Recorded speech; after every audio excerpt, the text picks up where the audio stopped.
The Red Book Explained, a Mercurius Foundation project.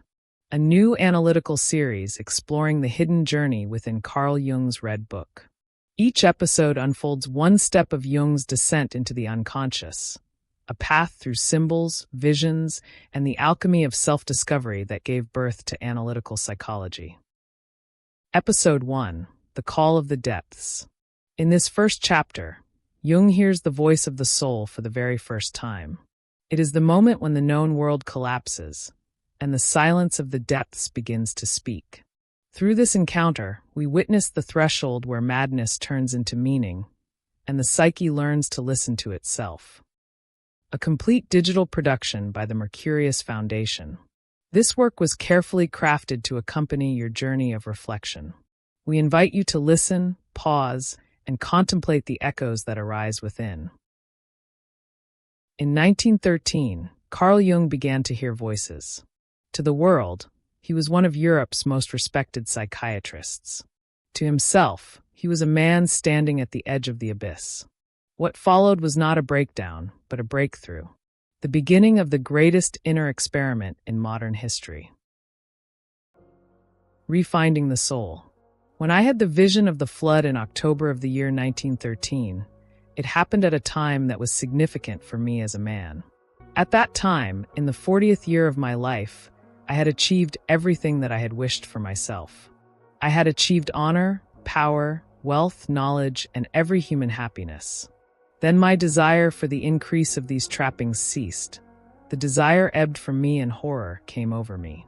The vision of the flood seized me, and I felt the spirit of the depths, but I did not understand him.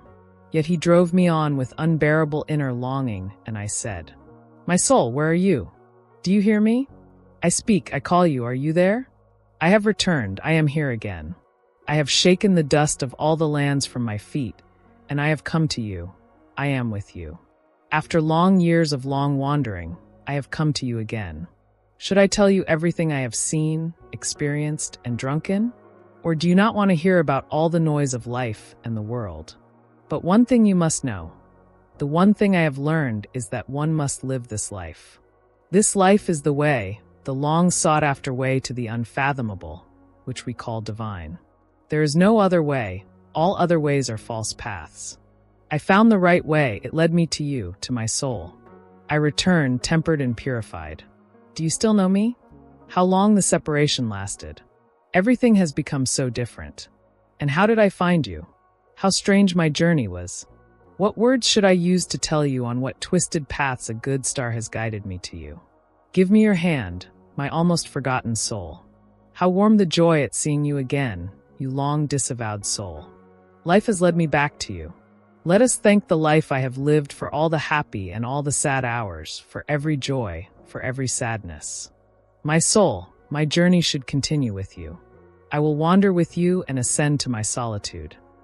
The spirit of the depths forced me to say this, and at the same time to undergo it against myself, since I had not expected it then. I still labored misguidedly under the spirit of this time, and thought differently about the human soul. I thought and spoke much of the soul. I knew many learned words for her. I had judged her and turned her into a scientific object. I did not consider that my soul cannot be the object of my judgment and knowledge.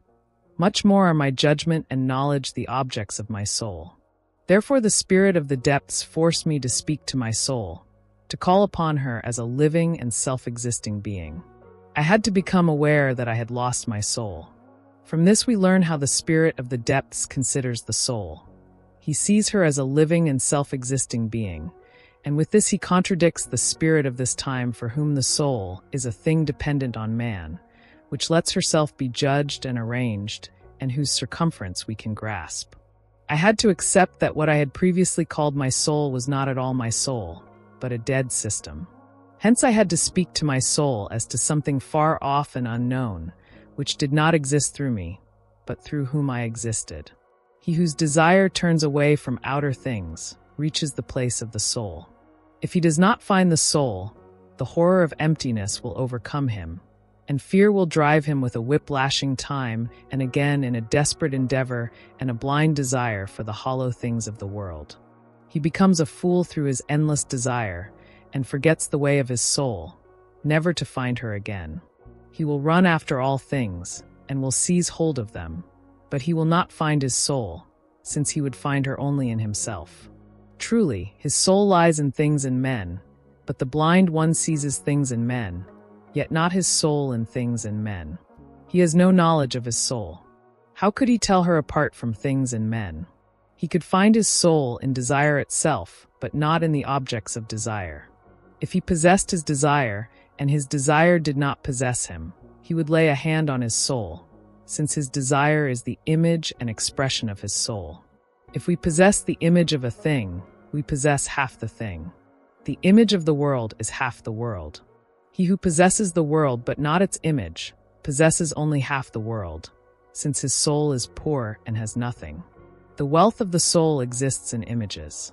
He who possesses the image of the world possesses half the world, even if his humanity is poor and owns nothing. But hunger makes the soul into a beast that devours the unbearable and is poisoned by it.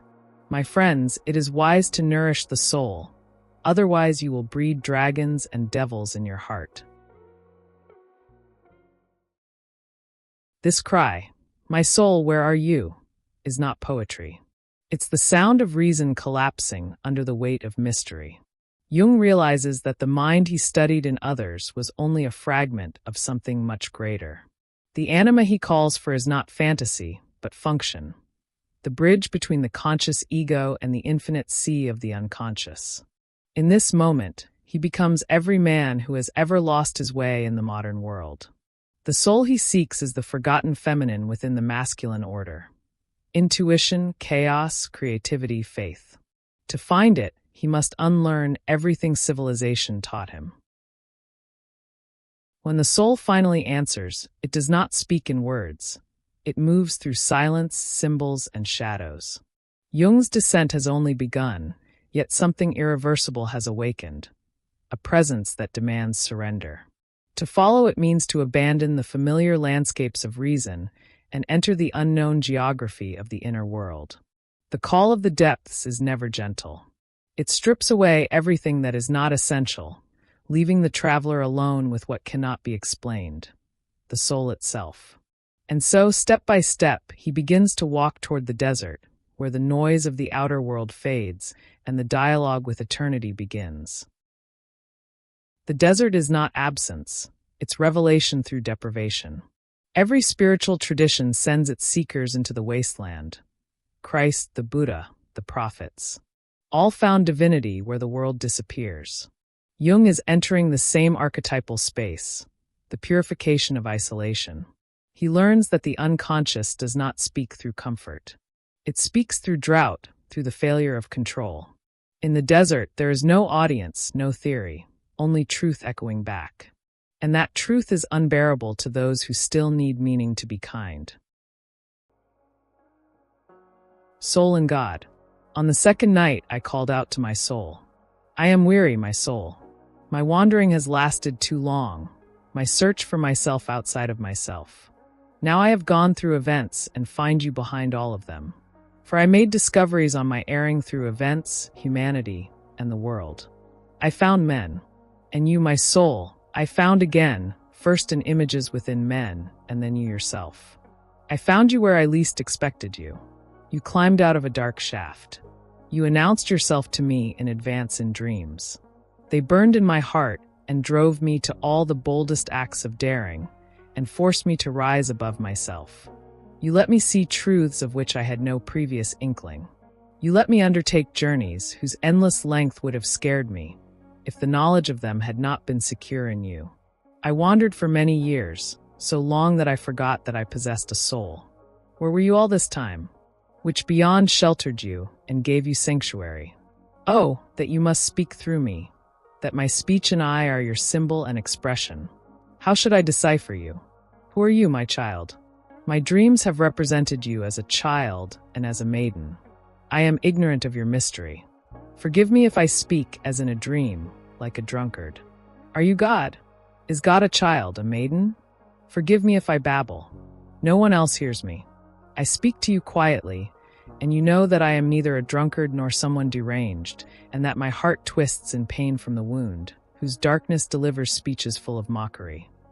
You are lying to yourself. You spoke so as to deceive others and make them believe in you. You want to be a prophet and chase after your ambition. The wound still bleeds, and I am far from being able to pretend that I do not hear the mockery.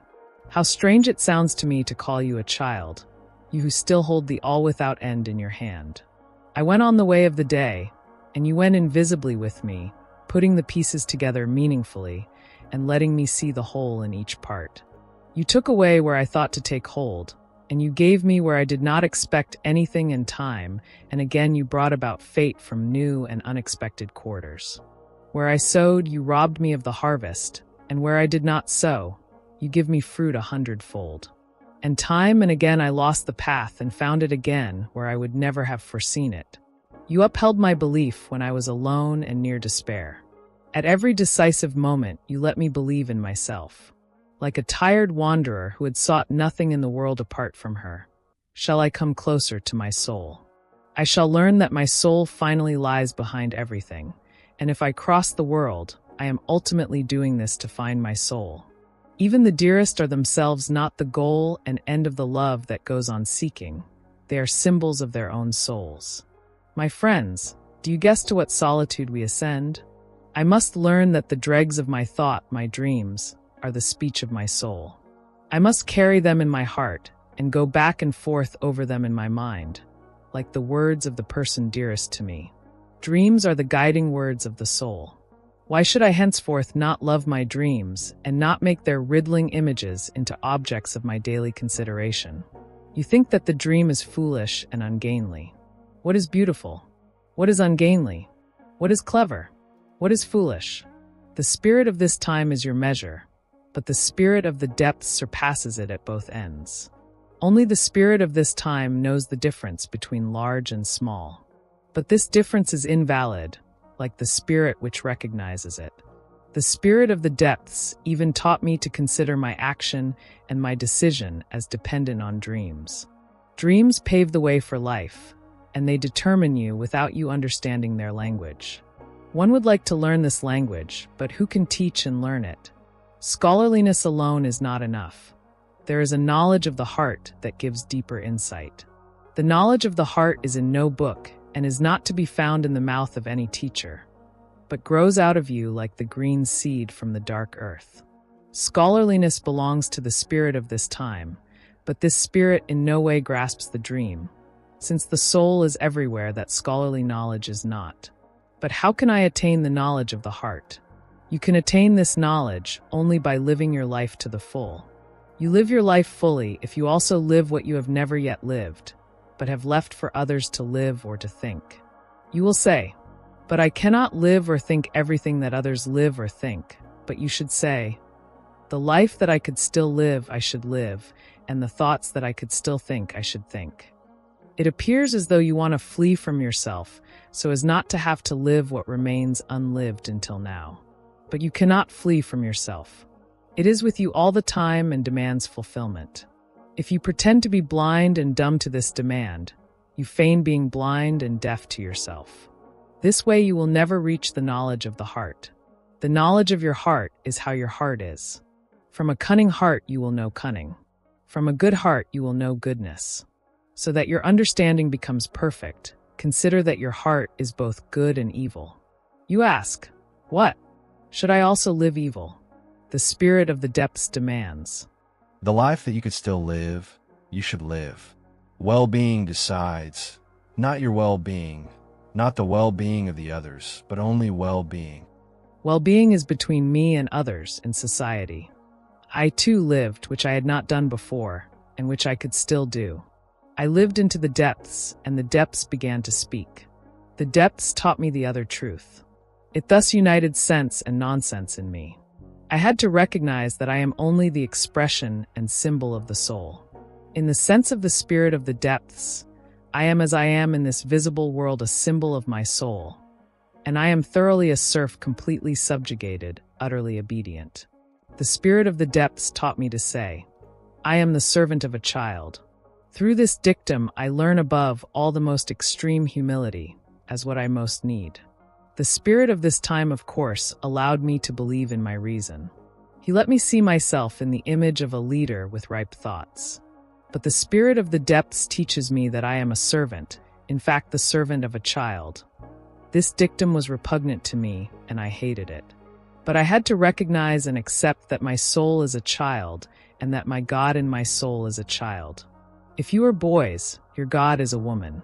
If you are women, your God is a boy. If you are men, your God is a maiden. The God is where you are not. Here begins what Jung would later call the night sea journey.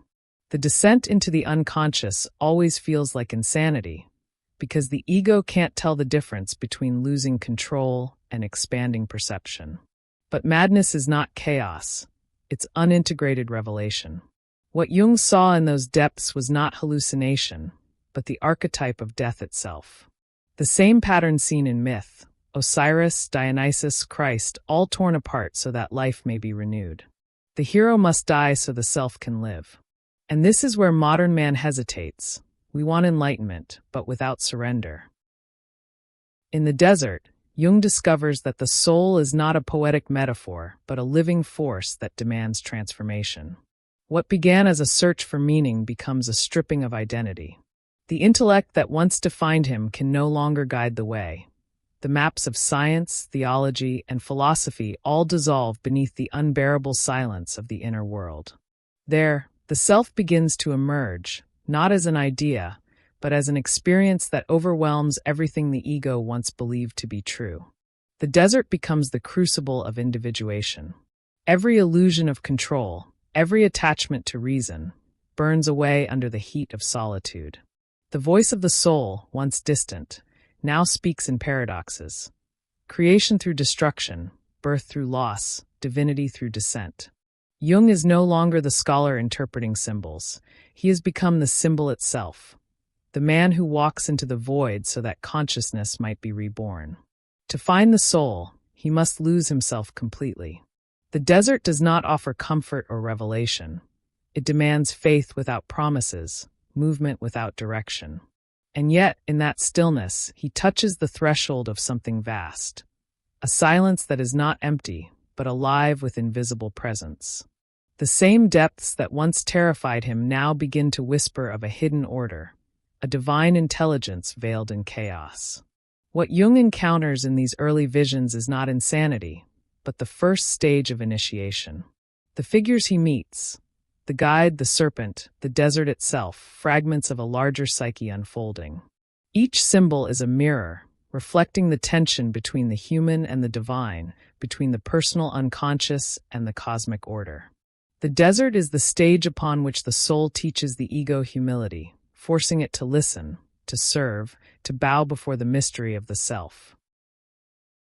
From here, the path descends even deeper. The silence of the desert will soon give voice to the archetypes that dwell beyond reason.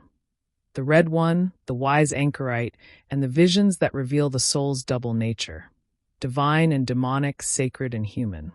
Jung's journey will no longer be a dialogue with his own depths, but a confrontation with the eternal powers that shape the human spirit. In the next chapter, Soul and God, the mystery will unfold. Where does the soul end, and where does God begin? And in that question lies the heart of Jung's revelation, that salvation is not found in light alone, but in the courage to walk through one's own darkness.